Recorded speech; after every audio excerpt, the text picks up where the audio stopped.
ومن سيئات أعمالنا من يهده الله فلا مضل له ومن يضلله فلا هادي له وأشهد أن لا إله إلا الله وحده لا شريك له وأشهد أن سيدنا وسندنا ونبينا ومولانا محمدا عبده ورسوله صلى الله تعالى عليه وعلى آله وأصحابه وبارك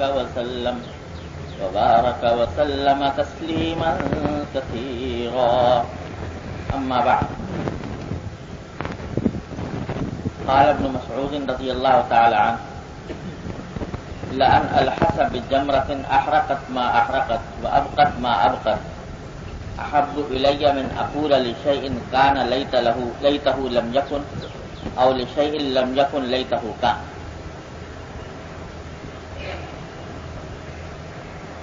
یہ حضرت عبداللہ بن مسعود رضی اللہ تعالیٰ عنہ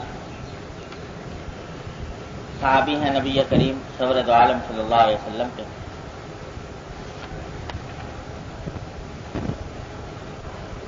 وہ فرماتے ہیں یہ ان کا اپنا قول ہے کہ میں کوئی آگ کا انگارہ اپنی زبان پر رکھ لوں اور اسے چاٹوں، یہ مجھے زیادہ پسند ہے بنسبت اس کے کہ میں کسی ایسے واقعے کے بارے میں جو ہو چکا یہ کہوں کہ کاش یہ نہ ہوتا، یا کسی ایسے واقعے کے بارے میں جو نہیں ہوا اس کے بارے میں کہوں کہ کاش یہ ہو جاتا. یہ بات کہنا کہ جو واقعہ ہوا وہ نہ ہوتا تو اچھا تھا، یا یہ واقعہ جو نہیں ہوا وہ ہو جاتا تو بہتر تھا، یہ کہنا مجھے زیادہ برا ہے میرے نزدیک بنسبت آگ کا انگارہ زبان پر رکھ لینا. کہنا یہ مقصود ہے کہ اللہ جل جلالہ جب کسی بات کا فیصلہ فرما دیں اور کوئی واقعہ اللہ جل جلالہ کے فیصلے کے مطابق ہو جائے تو اب اس کے بارے میں یہ کہنا کہ نہیں یہ نہ ہوتا، یوں کر لیتے تو یوں ہو جاتا، یوں کر لیتے تو یوں ہو جاتا، یہ بات اللہ تبارک و تعالی کی تقدیر پر راضی ہونے کے خلاف ہے. اور ایک مومن سے مطالبہ یہ ہے کہ وہ اللہ جل جلالہ کی تقدیر پر اور اللہ تبارک و تعالی کے فیصلے پر راضی رہے، اس میں شکایت اس کے دل میں نہ ہو اور اس فیصلے کی برائی دل میں نہ ہو، بلکہ اس کے اوپر دل و جان سے راضی رہے. اگلا جو ارشاد ہے وہ بھی ساتھ ہی پڑھ لیتا ہوں کیونکہ دونوں کا آپس میں تعلق ہے. وہ حضرت ابو الدرداء رضی اللہ تعالیٰ عنہ کا قول ہے. یہ حضرت ابو الدرداء رضی اللہ تعالیٰ عنہ یہ بھی بڑے عجیب صحابی ہیں رضی اللہ تعالیٰ عنہ حضور اقدس صلی اللہ علیہ وسلم کے، اور ان کا لقب ہے حکیم الامہ. حضرت ابو الدرداء رضی اللہ تعالیٰ عنہ صحابہ کرام میں یہ حکیم الامہ کے لقب سے مشہور تھے. حکیم هذه الامہ، اس امت کے حکیم، حکمت والے. وہ فرماتے ہیں کہ اذا قضى اللہ قضاء احب ان يرضى بقضاء، جب اللہ تبارک و تعالیٰ کوئی فیصلہ فرما دیتے ہیں کہ یہ کام یوں ہونا ہے تو اللہ تبارک و تعالیٰ اس بات کو پسند فرماتے ہیں کہ اس کے بندے اس کے فیصلے پر راضی ہوں. یہ اللہ تبارک و تعالیٰ کا مطالبہ ہے ہم اور آپ سے، ہر بندے سے، کہ وہ اللہ کے فیصلے پر راضی ہو اور اللہ کے فیصلے کو بے چون اور چرا تسلیم کرے. یوں نہ کہے کہ یوں ہوتا تو یوں ہو جاتا. جب کوئی فرض کرو کہ کوئی واقعہ ایسا پیش آیا جو طبیعت کو ناگوار ہے، غم کا واقعہ ہے، تکلیف کا واقعہ ہے، تو وہ پیش آ گیا.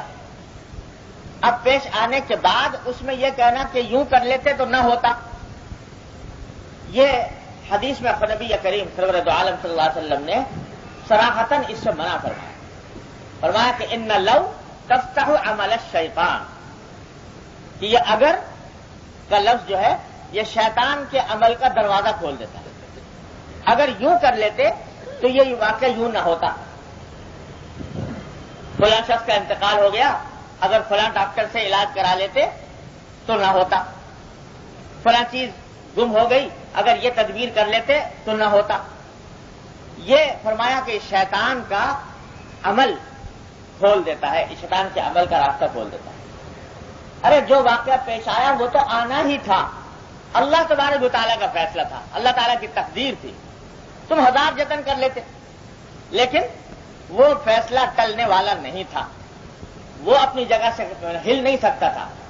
تو اب یہ فضول کی باتیں کہ یوں کر لیتے تو ایسا ہو جاتا، یوں کر لیتے تو ایسا ہو جاتا، یہ ساری باتیں یہ رضا بالقضاء اور اللہ تبارک و تعالیٰ کے فیصلے پر راضی ہونے کے منافی ہیں. مومن کا کام یہ نہیں. اور حقیقت میں اگر دیکھو تو انسان کے پاس رضا بالقضاء کے سوا چارہ ہی کیا ہے کہ وہ اللہ تبارک و تعالیٰ کی تقدیر پر راضی ہو اور اس کے فیصلے کو تسلیم کرے. اس کے سوا چارہ ہی کیا ہے؟ چلو ناراض ہو کے دیکھ لو، یوں کہہ دو کہ بھائی اچھا نہیں ہوا. تمہارے کہنے سے وہ فیصلہ بدل نہیں سکتا، وہ واقعہ واپس نہیں آ سکتا. اگر ایک غم پیش آیا ہے تو وہ غم اس سے دور نہیں ہو سکتا، بلکہ اس غم کی شدت میں اضافہ ہوگا، حسرت میں اضافہ ہوگا. چاہے ہم نے یہ نہ کیا، ہائے ہم نے یوں نہ کیا. تو یہ اگر غور کرو تو رضا بالقضاء در حقیقت انسان کی تسلی کا سامان ہے. اور ایک مومن کے لیے اللہ تبارک و تعالیٰ نے تسلی کا بڑا عجیب ذریعہ رکھا ہے کہ وہ تقدیر پر راضی ہو جائے. بھائی مقدر میں تھا، پیش آ گیا، اس کے سوا ہم ہزار کوشش کرتے نہ ہوتا. یہاں یہ عرض کر دوں کہ تقدیر جو ہے عجیب و غریب عقیدہ ہے جو اللہ تبارک و تعالیٰ نے ہر صاحب ایمان کو عطا فرمایا. تقدیر عجیب و غریب چیز ہے، اس کو لوگ صحیح سمجھتے نہیں، اس واسطے طرح طرح کی غلطیوں میں مبتلا ہوتے ہیں. تقدیر جو ہے وہ کسی واقعے کے پیش آنے سے پہلے انسان کو بے عملی پر آمادہ نہیں کرنا چاہیے. تقدیر کا عقیدہ کسی انسان کو واقعہ پیش آنے سے پہلے بے عملی پر آمادہ نہیں کرنا چاہیے. یعنی تقدیر کا بہانہ کر کے انسان ہاتھ پہ ہاتھ دھر کے بیٹھ جائے کہ ہوگا تو وہی جو تقدیر میں لکھا ہے، لہٰذا میں ہاتھ پر ہاتھ دھر کے بیٹھا ہوں، میں کچھ نہیں کرتا. یہ بھی نبی کریم سرور دو عالم صلی اللہ علیہ وسلم کی تعلیم کے خلاف. تقدیر کا عقیدہ اس کام کے لیے نہیں ہے کہ ہاتھ پر ہاتھ دھر کے بیٹھ جاؤ، بلکہ اپنی سی تدبیر کرو. جو تمہارے ذمے تدبیر اللہ تعالیٰ نے رکھی ہے وہ کرو، اور جو تجربے کی روح سے تدبیر ہو سکتی ہے اس میں کوئی کسر نہ چھوڑو، وہ کرتے رہو. لیکن تقدیر کے عقیدے کا جو عمل شروع ہوتا ہے وہ کسی واقعے کے بعد. جب واقعہ پیش آ گیا اب کام شروع ہوتا ہے تقدیر کے عقیدے کا، کہ وہ یہ کہتا ہے کہ بھائی ہزار تدبیریں جو کچھ کرنی تھی وہ کر لی، اب جو کچھ ہوا ہماری تدبیر کے خلاف ہوا، لیکن وہ اللہ تبارک و تعالیٰ کا فیصلہ تھا، لہذا اس کے اوپر ہم راضی. تو واقعے کے پیش آنے سے پہلے عقیدہ تقدیر کسی شخص کو بے عملی پر آمادہ نہ کرے، اور واقعہ پیش آنے کے بعد اس کے اوپر بہت زیادہ پریشانی اور بہت زیادہ حسرت اور بہت زیادہ تکلیف کے ساتھ اگر یوں کر لیتے تو یوں ہو جاتا. یہ کرنا بھی تقدیر کے خلاف.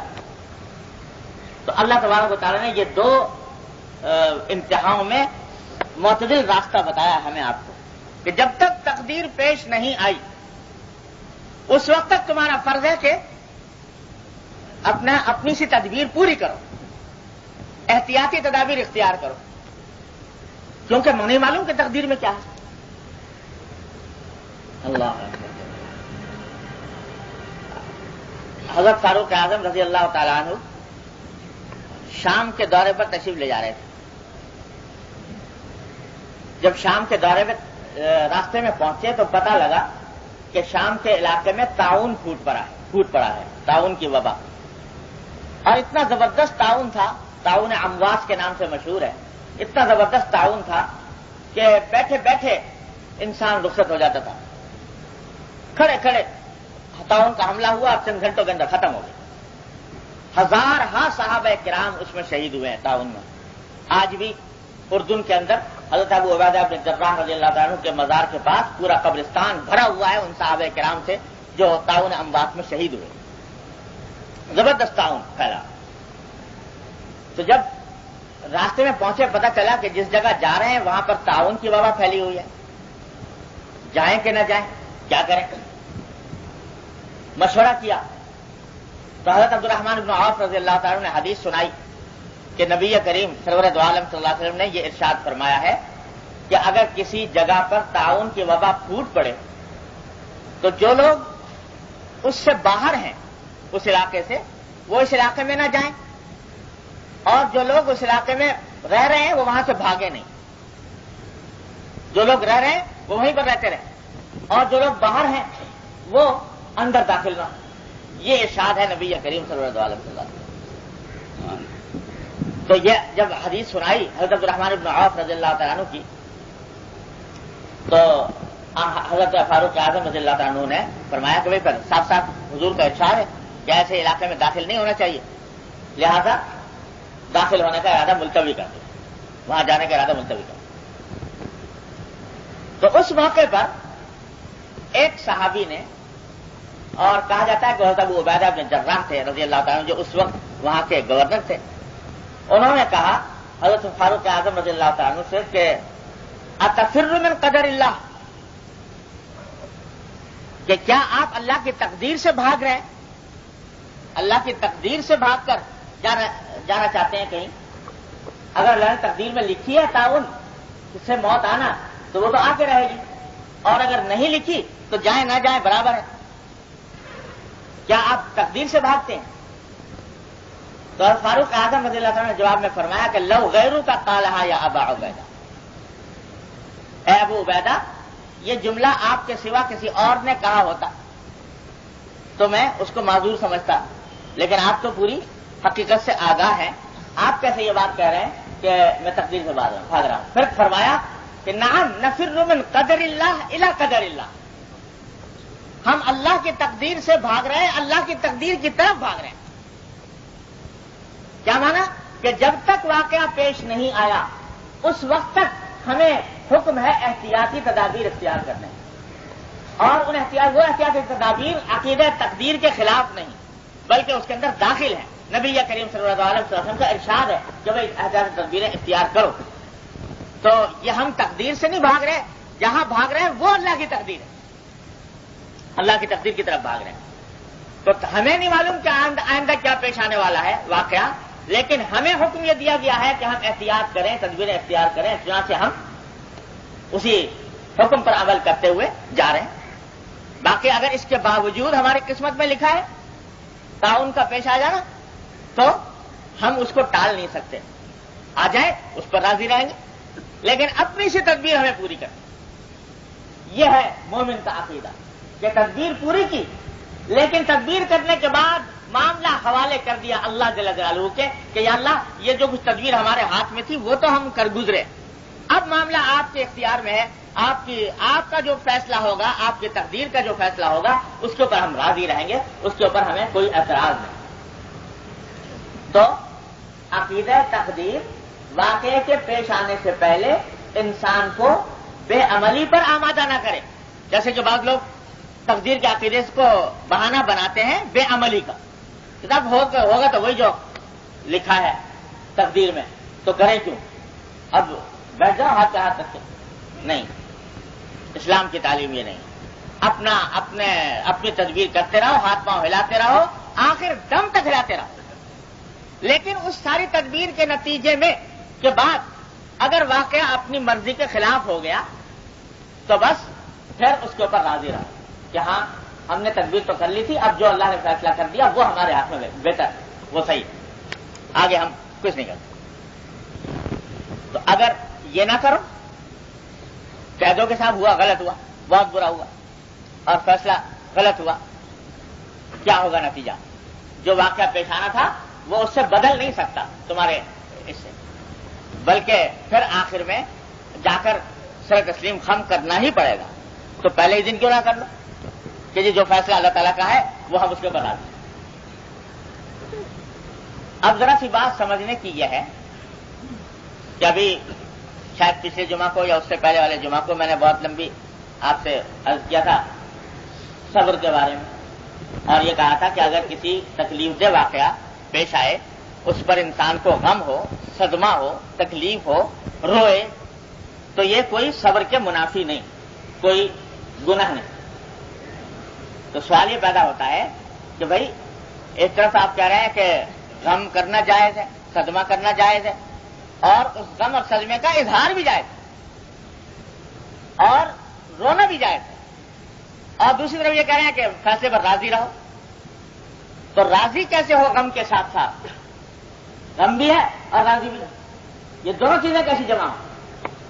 تو خوب سمجھ لو کہ غم اور صدمہ وہ الگ چیز ہے، اور راضی ہونا اور بات ہے. راضی ہونے کے معنی یہ ہے کہ یہ فیصلہ جو اللہ تبارک و تعالیٰ کا ہے یہ عین حکمت پر مبنی ہے، چاہے ہمیں اس کی حکمت معلوم نہیں، اور حکمت چونکہ معلوم نہیں اور دل کو تکلیف پہنچ رہی ہے، اس واسطے غم بھی ہے، صدمہ بھی ہے، پریشانی بھی ہے. اور غم اور صدمے کی وجہ سے ہم رو بھی رہے ہیں، آنکھوں سے آنسو بھی جاری ہے، اور دل میں شعلے بھی اٹھ رہے ہیں، آگ بھی لگی ہوئی ہے.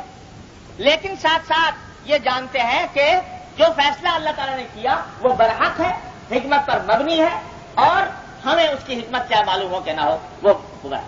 تو رضا سے مراد ہے رضا عقلی، یعنی عقلی طور پر انسان سمجھتا ہو کہ راضی کہ یہ بات صحیح ہے. جیسے میں نے اس دن بھی مثال دی تھی آپ کو کہ ایک آدمی آپریشن کرانے جاتا ہے ڈاکٹر سے، تو ڈاکٹر جب آپریشن کرے گا، کچھ چیر پھاڑ کرے گا تو تکلیف تو ہوگی، تکلیف ہوگی، اور اس تکلیف میں ہو سکتا ہے روئے بھی، چلائے بھی، اور ہو سکتا ہے کہ اس کے اوپر ہائے ہائے بھی کرے. وہ ہائے ہائے بھی کر رہا ہے اور تکلیف بھی محسوس کر رہا ہے. اس تکلیف کی وجہ سے ظاہر ہے کہ رنج بھی ہے، صدمہ بھی ہے، لیکن ساتھ ساتھ عقلی طور پر مانتا اور جانتا ہے کہ جو ڈاکٹر کر رہا ہے وہ برحق ہے، میرے فائدے کی بات،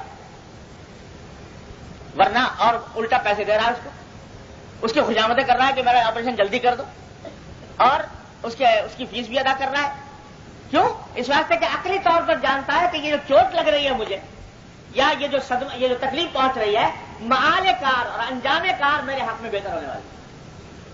تو یاد رکھو، جتنے صدمے مومن کو پہنچتے ہیں اس دنیا میں، یا جتنی تکلیفیں پہنچتی ہیں، یہ اللہ جل جلالہ کی طرف سے پہنچتی ہیں. وہ آپریشن کر رہا ہے تمہارا، اور اس آپریشن کا انجام اگر اللہ تعالیٰ کی طرف رجوع کر رہے ہو تو اس کا انجام تمہارے حق میں بہتر ہونے والا ہے. یہ عقلی طور پر یہ بات دل میں بیٹھی ہوئی ہو، اور پھر انسان غم بھی کرے، صدمہ بھی کرے، اور اظہار غم بھی کرے، روئے بھی، چلائے بھی، تو کوئی اس کے اوپر مواخذہ نہیں، کوئی گرفت نہیں. حضرت عبداللہ بن عمر رضی اللہ عنہ فرماتے ہیں کہ بعض اوقات ایسا ہوتا ہے کہ ایک شخص اپنے لیے کوشش کر رہا ہوتا ہے کہ مجھے اس تجارت میں فلاں سودا ہو جائے تو بڑا نفع ہو، یا مجھے فلاں عہدہ مل جائے تو بڑا اچھا ہو. اس کے لیے کوشش بھی کر رہا ہے، بھاگ دوڑ بھی کر رہا ہے، دعائیں بھی کر رہا ہے، دوسروں سے بھی کرا رہا ہے، سبھی کچھ کر رہا ہے. جب عین سارے کام ہو چکے اور اب وہ عہدہ ملنے ہی والا ہے یا وہ سودا ہونے ہی والا ہے کہ اتنے میں اللہ تبارک و تعالیٰ فرماتے ہیں اوپر سے کہ یہ میرا بندہ جو ہے یہ بیوقوف نادان، یہ اس سودے کے پیچھے پڑا ہوا ہے اور اس عہدے کے پیچھے پڑا ہوا ہے، اتنی دوڑ دھوپ کر رہا ہے، اتنی دعائیں کر رہا ہے، لیکن میں جانتا ہوں کہ یہ سودا یا یہ عہدہ اس کو اگر مل گیا تو مجھے اسے جہنم میں ڈالنا پڑے گا، اس واسطے کہ اس کے انجام میں یہ کسی نہ کسی گناہ میں مبتلا ہوگا، کسی نہ کسی شر میں مبتلا ہوگا، اور اس کے نتیجے میں مجھے اس کو جہنم میں دھکیلنا پڑے گا. تو اس واسطے آپ فرشتوں کو حکم دیتے ہیں کہ بھائی اس کو ہٹا لو یہاں سے، یہ اس کو سودا نہ ہونے دو اور اس کا یہ عہدہ نہ ملنے دو. یہاں تک کہ عین ہوتے ہوتے بالکل لبے بام بات پہنچ گئی تھی، ہونے ہی والا تھا، تو اچانک پتا چلا کہ صاحب نہیں ہوا. اب یہ بیٹھا رو رہا ہے، اور حضرت عبداللہ بن عمر فرماتے ہیں کہ وہ بیٹھا رو بھی رہا ہے اور کہہ رہا ہے کہ دیکھو جی فلاں بیچ میں آ گیا، فلاں آدمی، اور اس نے آ کے میرا کام بگاڑ دیا، اور یہ فلاں شخص نے حسد کیا میرے ساتھ، فلاں شخص نے میرے ساتھ بغض کیا، فلاں نے میرے سارے کام میں کھنڈک ڈال دی. ان کی طرف منسوب کر رہا ہے، یہ پتہ نہیں کہ جو کچھ کیا وہ اس کے مالک اور خالق نے کیا اور اس کے فائدے کے لیے. اگر اس میں مبتلا ہو جاتا، خدا نے کس عذاب میں جاتا اور کیا اس کا انجام ہوتا. تو یہ ہے رضا بالقضاء کہ چلو صدمہ طبی طور پر ہو رہا ہے، کوئی مواخذہ نہیں، کوئی گرفت نہیں، لیکن عقلی طور پر اللہ تبارک و تعالیٰ کے فیصلے پر راضی رہو کہ اللہ تعالیٰ نے جو فیصلہ کیا وہ برحق ہے، درست ہے، حکمت کے مطابق ہے، میرے حق میں مفید بالآخر یہی ہو. یہ ہے رضا بالقضاء، اور یہ ہر مومن سے مطلوب ہے. تو اب کوئی شخص یہ بیٹھا ہوا کہے کہ صاحب کاش ایسا ہو جاتا، کاش میں یوں کر لیتا تو یہ نہ ہوتا، تو یہ اللہ تبارک و تعالیٰ کو پسند ہے. ارے بھائی، جو کچھ تجھے تنبیہ کرنی تھی وہ کر لی تو نے، اب ہمارا اپنا فیصلہ آ گیا، اب اس کو بتاتے. عقیدے کے اعتبار سے تو یہ ہر مومن کا الحمدللہ عقیدہ ہوتا ہے. کون مومن ہے جو اللہ کی تقدیر پر راضی نہ ہو؟ جب ایمان لاتا ہے تو اس میں اللہ کی تقدیر پر بھی ایمان. آمنت باللہ و ملائکتہ و کتبہ و رسلہ والیوم الآخر والقدر خیرہ و شرہ من اللہ تعالی. یہ اچھی بری تقدیر سب اللہ کی طرف سے ہے. اس پر ایمان لاتا ہے کہ نہیں لاتا؟ ہر مومن ایمان لاتا ہے، الحمدللہ ایمان ہے. لیکن بات یہ ہے کہ ایمان تو ہے، لیکن اس ایمان کا اثر اپنی زندگی پر عموماً ظاہر نہیں ہوتا. یعنی اس عقیدے کا استحضار نہیں رہتا، یہ عقیدہ یاد نہیں رہتا، اس کی طرف دھیان نہیں رہتا. اس کی وجہ سے دنیا میں پریشان ہوتا ہے. تو صوفیاء کرام جو فرماتے ہیں وہ یہ کہ بھئی ایمان تو لے آئے تم اس عقیدے پر، لیکن ایمان لانے کے بعد اب اس عقیدے کو اپنی زندگی کا جز بناؤ اور اس کا دھیان پیدا کرو، اس کو یاد رکھو، اور ہر واقعہ جو دنیا میں پیش آئے اس موقع پر یاد کرو کہ میں ایمان لایا تھا اللہ کی تقدیر پر، اس واسطے مجھے اس کے اوپر راضی ہونا چاہیے. یہ فرق ہے ایک عام آدمی میں اور ایک اس شخص میں جس نے صوفیاء کرام کے زیر تربیت اس عقیدے کو اپنی زندگی میں اپنانے کی کوشش. یہ فرق ہے. عقیدہ تو ہے، جب کوئی پوچھے گا تو جواب الحمدللہ انشاءاللہ یہی دے گا کہ بھئی اللہ کی تقدیر ہے، لیکن اس عقیدے کو حال بنا لے، اپنے حال بنا لے کہ جب کبھی کوئی واقعہ ناگوار پیش آئے، صدمہ کرے، انا للہ و انا الیہ راجعون پڑھے اور ساتھ میں اللہ کے حوالے کر دے کہ بھائی اللہ تعالیٰ کا فیصلہ ہے، بس اب ہمیں آگے کچھ بولنے کی چوڑ چڑھا کرنے کی گنجائش ہے. اس کی مشق کرنی ہوتی، اس کی مشق کرنی پڑتی کہ ہر ناگوار واقعے پر اللہ تبارک و تعالیٰ کے فیصلے پر راضی ہونے کی مشق کریں. مشق کرنے سے رفتہ رفتہ یہ حال بن جاتا ہے اور اللہ تعالیٰ اپنی رحمت سے ہم سب کا حال بنا دے. تو آپ دیکھیے کہ جب یہ حال بن جاتا ہے تو ایسے شخص کو کبھی اس دنیا میں پریشانی نہیں ہوتی. دیکھو صدمہ اور غم اور چیز ہے، وہ تو ہوتا ہے، لیکن ایک ہوتی ہے پریشانی. پریشانی کا معنی یہ کہ آدمی بے تاب ہے، بے چین ہے، کسی کروٹ قرار نہیں آ رہا، کسی پل چین نہیں آ رہا، اس واسطے کہ وہ اس فیصلے پر عقلی طور سے بھی راضی نہیں. تو ایسے آدمی کو چین کیسے ہے؟ اور جس آدمی کا یہ ایمان ہے کہ بھئی میں جو کچھ کرنا تھا وہ کر لیا، اب میں آگے میرے اختیار سے باہر تھا، میں کچھ کر ہی نہیں سکتا تھا، اللہ تعالیٰ نے جو فیصلہ کیا وہ برحق، تو اس کو کبھی پریشانی لاحق نہیں ہوگی، اس کو کبھی پریشانی نہیں لاحق ہوگی. صدمہ ہوگا لیکن پریشانی نہیں. اللہ، مجھے یاد ہے میں نے اپنے حضرت رسول اللہ تعالیٰ ایک واقعے پر بہت شدید صدمہ، اور وہ واقعہ تھا میرے والد ماجد رسول اللہ تعالیٰ سرور کی وفات کا. اور زندگی میں اتنا بڑا صدمہ کوئی اور پیش نہیں آیا تھا. تو واقعہ یہ ہے کہ وہ صدمہ بے چینی کی حد تک پہنچ رہا اور ایسا لگتا تھا کہ کسی کروٹ قرار نہیں ہے. رونا بھی نہیں آتا تھا. بعض اوقات رونے سے آدمی کی دل کی بھڑاس نکل جاتی ہے. رونا بھی نہیں آتا تھا اور بے چینی اور بےتابی. تو میں نے اپنے حضرت صلی اللہ علیہ وسلم کو لکھا. تو اللہ اکبر، ان بزرگوں کی یہی باتیں ہوتی ہیں. تو انہوں نے جواب میں ایک جملہ لکھ دیا. وہ جملہ آج تک الحمدللہ دل پر نقش ہے اور اس نے اتنا فائدہ پہنچایا کہ میں آپ سے بیان نہیں کرتا. جملہ یہ لکھا کہ صدمہ تو اپنی جگہ پر ہے، لیکن غیر اختیاری امور پر اتنی زیادہ پریشانی قابل اصلاح ہے. غیر اختیاری امور پر اتنی زیادہ پریشانی قابل اصلاح ہے. صدمہ اپنی جگہ پر ہے، وہ ہونا چاہیے. باپ کا، اور باپ بھی کیسا باپ، اس کے دنیا سے رخصت ہونے پر صدمہ اپنی جگہ، لیکن غیر اختیاری امور پر، یہ جو آدمی کے اختیار سے باہر ہے، تم کچھ کر نہیں سکتے تھے کہ اس موت کے وقت کو ٹلا دیتے. تو غیر اختیاری امور پر اتنی پریشانی یہ قابل اصلاح ہے. یعنی یہ اس کے معنی یہ ہے کہ رضا بالقضاء کا جو حکم ہے اس کی تعمیل نہیں ہو رہی، اس کی وجہ سے پریشانی ہو رہی.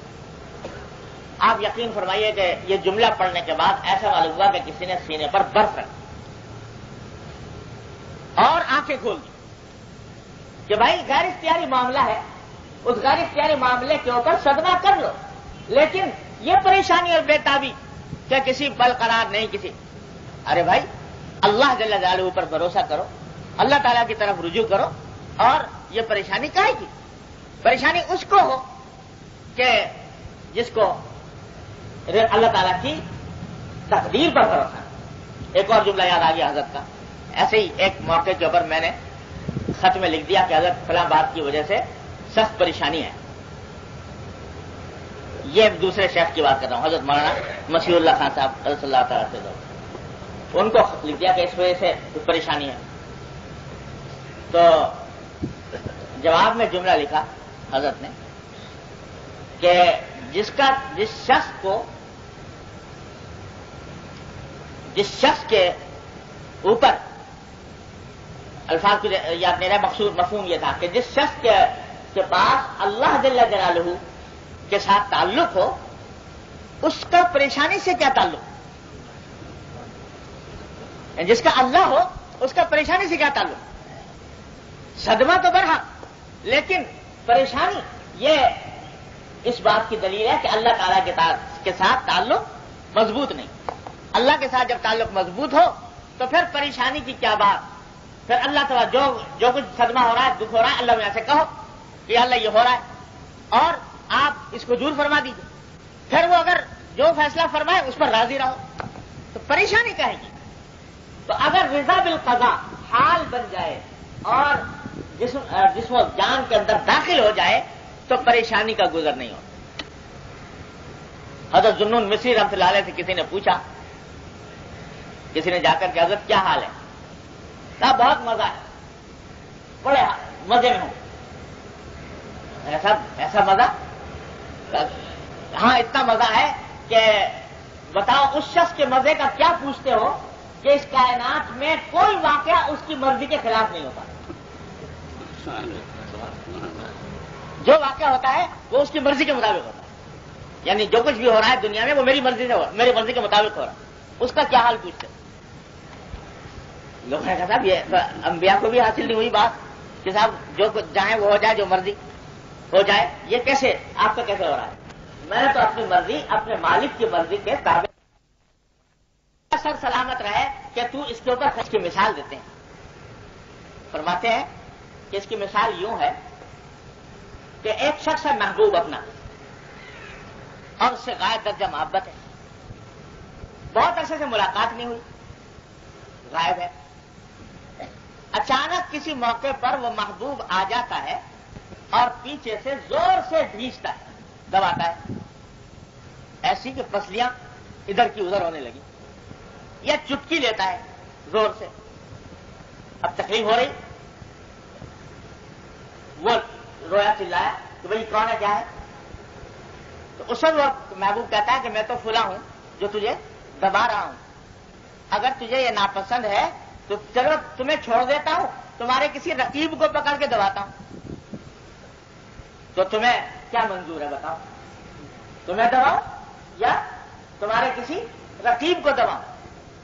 تو وہاں اس کا جواب ایک عاشق صادق کا، ایک محب صادق کا جواب کیا ہوگا؟ جواب یہی ہوگا کہ تو اس سے زیادہ دبا دے لیکن مجھے ہی دبا، کہ نشوت نصیب دشمن کے شود ہلاکت دے گا، سر خدوستہ سلامت کے تو خنجر آزما۔ تو یہ تکلیف در حقیقت جو ہے، اگر اس حقیقت کا ادراک ہمیں ہو جائے، اللہ تعالیٰ اپنی رحمت سے عطا فرما دے کہ یہ تکلیفیں بھی رحمت کا عنوان ہیں۔ ہم کمزور ہیں اس واسطے مانگتے نہیں، لیکن جب آ گئی تو ان کی حکمت سے آئی، ان کے فیصلے سے آئی، ان کے تقدیر سے آئی، لہذا وہ ہمارے حق میں بہتر ہے۔ اس کو جن کو اس تکلیف کی حقیقت کا ادراک ہوتا ہے وہ تو بعض اوقات مانگ بھی لیتے، ہمارے بس کا نہیں ہے یہ کام، لیکن وہ مانگ بھی لیتے ہیں کہ یہ تکلیف جو ہے یہ میرے مالک کی عطا ہے، اور جب عطا ہے تو مانگ بھی لیا۔ بات صوفیاء کرام سے منقول بھی ہے۔ اللہ تو جو بھی تکلیف پہنچ رہی ہے، اور خاص طور سے اگر تکلیف پہنچے دین کے راستے میں، دین کے راستے میں پہنچے، تو اس تکلیف کو تو ہزار نعمتوں پر مقدم قرار دیا عاشقان صادق نے۔ اللہ، اور اسی کو کہا کہ بجرم عشق تو امی کشند غوغائز، بجرم عشق تو امی کشند غوغائز، تو نیز برسر باما کے خوش تماشائے، کہ تیرے عشق کے جرم میں مجھے لوگ مار رہے ہیں اور گھسیٹ رہے ہیں اور ایک شور برپا ہے، تو نیز برسر باما کے خوش تماشائے، آ کے دیکھ، اپنے محبوب سے خطاب ہو رہا ہے، آ کے دیکھ کہ کیسا شاندار منظر ہے تماشے کا، کہ لوگ تیرے عشق کے جرم میں مجھے کھینچ رہے ہیں اور مجھے مار رہے ہیں اور مجھے گھسیٹ رہے ہیں۔ تو بھائی وہ تو بڑے لوگوں کی بات ہے، لیکن ہم کمزوروں کا معاملہ یہ ہے کہ مانگتے تو نہیں بھائی، ہمارے اندر صلاحیت نہیں، ہمارے اندر برداشت نہیں، طاقت نہیں، ہم کمزور لوگ ہیں، لہٰذا مانگتے نہیں۔ مانگتے وہی ہیں اللہ تعالیٰ کی عافیت، یا اللہ عافیت عطا فرمائیے۔ تکلیف آ جائے تو ہم اس کے ازالے کی بھی دعا مانگتے ہیں، یا اللہ اس تکلیف اگرچہ ہے آپ کی نعمت، لیکن ہماری کمزوری پر رحم فرما کر اس نعمت کو عافیت کی نعمت سے بدل دی۔ مانگتے بھی یہی ہے، لیکن جب تک وہ ہے تکلیف غیر اختیاری طور پر، تو اس پر صدمہ ہو، تکلیف ہو، اپنی جگہ پریشانی نہ ہو، پریشانی نہ ہو، اس واسطے کہ یہ اللہ جل جلالہ کی یہ بھی ایک عطا کا عنوان ہے اور اس کے پیسے بتا دیں۔ یہ ہے حال رضا بالقضاء کا۔ تو عقیدہ تو سب کا ہوتا ہے کہ بھائی تقدیر میں جو لکھا تھا وہ ہو گیا، لیکن اس کو اپنی زندگی کا حال بناؤ۔ حال بناؤ گے تو انشاءاللہ ثم انشاءاللہ وہ پریشانی پاس نہیں پٹے گی۔ اور اسی واسطے آپ نے دیکھا ہوگا جو اللہ والے ہوتے ہیں نا، ان کو آپ کبھی ایسا بےتاب نہیں پائیں گے، کیسے بڑے سے بڑا حادثہ پیش آ جائے، غم تو ہوگا لیکن بےتابی اور بے چینی اور پریشانی ان کو نہیں پٹکتی بات۔ بڑے سے بڑے جو اللہ والے ہوتے ہیں، بڑی سے بڑی پریشانی سے ہراساں نہیں ہوتے اور پریشان نہیں ہوتے، اس واسطے کہ جانتے ہیں کہ یہ اللہ تبارک و تعالیٰ کا فیصلہ ہے، اس پر راضی رہنا ضروری ہے۔ تو انسان کو اپنی زندگی کے اندر جب بھی کوئی ناگوار واقعہ پیش آئے تو اس کے اوپر اللہ تبارک و تعالیٰ کے فیصلے پر راضی ہونے کی فکر کرے۔ یہی علاج ہے غم کا بھی، صدمے کا بھی، پریشانی کا بھی۔ اور جب یہ کرے گا تو صبر کا اعلیٰ درجہ حاصل، اور صبر وہ عبادت کہ ساری عبادتوں سے بڑھ کر عبادت، انما یوفی الصابرون اجرہم بغیر حساب، اللہ تبارک و تعالیٰ اجر بے حساب عطا کرتا۔ اور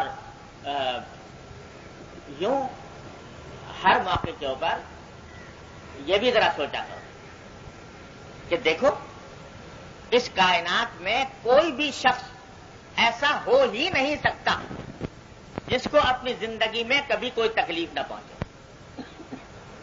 ہو سکتا ہے کوئی بڑے سے بڑا بادشاہ